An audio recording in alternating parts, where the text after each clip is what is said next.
अस्सलाम वालेकुम, मैं हूँ हसनैन, आप देख रहे हैं नया पाकिस्तान।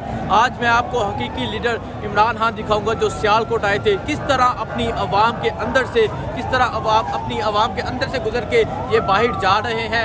ये आज आवाम की मोहब्बत दिखाऊंगा अपने लीडर के साथ, किस तरह आवाम अपने लीडर के साथ मोहब्बत कर रही है और किस तरह पूरा सियालकोट बाहर आया।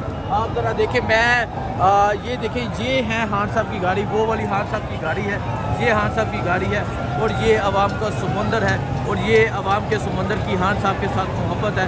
किस तरह सियालकोट के लोग, किस तरह इकबाल के शहीद बाहर निकले और ये साबित किया कि सियालकोट इमरान खान का है, सियालकोट इकबाल के शहीद, सियालकोट के गैरतमंद लोग इमरान खान के साथ खड़े हैं।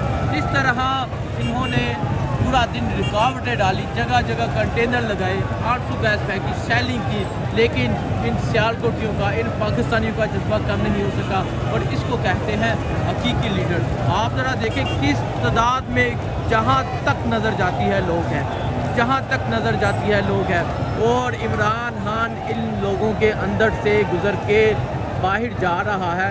इसको कहते हैं हकीकी लीडर। इस गाड़ी में है खान साहब, इस गाड़ी में है खान साहब। खान साहब को कहा गया खान साहब ना आए जहाँ सिक्योरिटी थ्रेट्स है, लेकिन खान साहब ने कहा मैं हर हाल में पहुँचूँगा, जो मर्जी हो मैं पहुँचूँगा। और खान साहब अपने किए वादे पे उतरे और सियालकोट पहुँचे और ये आप सियालकोट की मोहब्बत भी खान साहब से देख लें। सियालकोट ने भी अपनी वफा कायम कर दी, सियालकोट ने